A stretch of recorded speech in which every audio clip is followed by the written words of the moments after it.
ఇప్పుడు మళ్ళొక చర్చ స్టార్ట్ అయింది. ఇది ఎవరిది అంటే అమెరికన్స్ కుట్రకోణం అని అనుకోవాలి. లేదా పాకిస్తాన్‌లు కుట్రకోణంగా చేస్తున్నారా?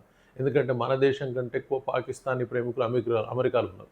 ఈరోజు ఒక చర్చ ఏంటి అంటే ఆడ్రే టర్స్కే అనే ఒక హిస్టోరియన్ ఏం చేస్తా ఉందంటే ఆమె ఏం చెప్తుందంటే పశుపతినాథుడి అదేదైతే సీల్ దొరికిందో మనకి ఇండస్ సివిలైజేషన్‌ల అది పశుపతినాథ్ అంటే శివుడు గానే కాదు. పశుపతినాథ్ అనే అతను గాడ్ ఆఫ్ యానిమల్స్ ఎక్కడ దొరికింది అంటే ఇరాన్ పరిసర ప్రాంతాలలో దొరికింది. సో కాబట్టి అది ఇరాన్‌కి సంబంధించిన ఒక దేవుడు తప్పితే ఈ శివుడు మాత్రం కాదు వీళ్ళు అనుకున్నాడు. కాంట్రవర్సీకి తెరలేపింది. అంటే పశుపతినాథ్ అనగానే గాడ్ ఆఫ్ యానిమల్స్ అంటుండ్రు కరెక్టే. కానీ వేదం ఏం చెప్తా ఉంది? పశుపతి, పశువు మనుషులా అని అడుగుతా ఉన్నాం. అవును పశువులు మనుషులే కాదని ఎవరు అన్నారు? ఎందుకంటే అన్ని భవబంధాల మధ్య చిక్కుకున్నవాడు, బందీ అయిన వాడే పశువు. సో అలాంటి పశువులను ఉద్ధరించే నాథుడెవరు అంటే పశుపతి. అది వేదం చెప్తా ఉంది క్లియర్‌గా. మనం భవబంధాలలో ఉన్నామా లేవా? మనకు అరిషడ్ వర్గాలు ఉన్నాయి కదా!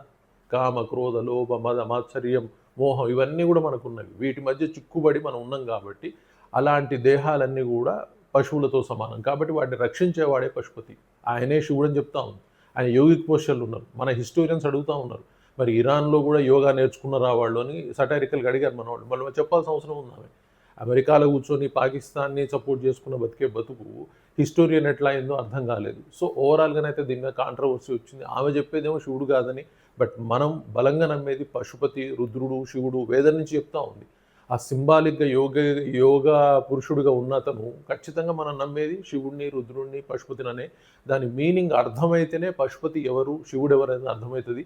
అది అర్థం కానటువంటి ఆడ్రే టర్స్కే ఈమె నోటికొచ్చింది మాట్లాడుతూ ఉంది. మన హిస్టోరియన్‌లు కౌంటర్స్ ఇస్తా ఉన్నారు. బట్ ఆమె జ్ఞానోదయం కానంత వరకు మనం ఏం చేయలేం. ఇప్పటికే ఇండియన్ హిస్టరీని భ్రష్టు పట్టించిన పాశ్చాత్య హిస్టోరియన్స్ వల్ల మనకి ఏది నిజం ఏది అబద్ధం కాని పరిస్థితులు ఉన్నాం. ఈరోజు మళ్ళొక వాదన స్టార్ట్ అయింది. లెట్ అస్ సీ ఏం జరుగుతుందో చూద్దాం. Thank you very much.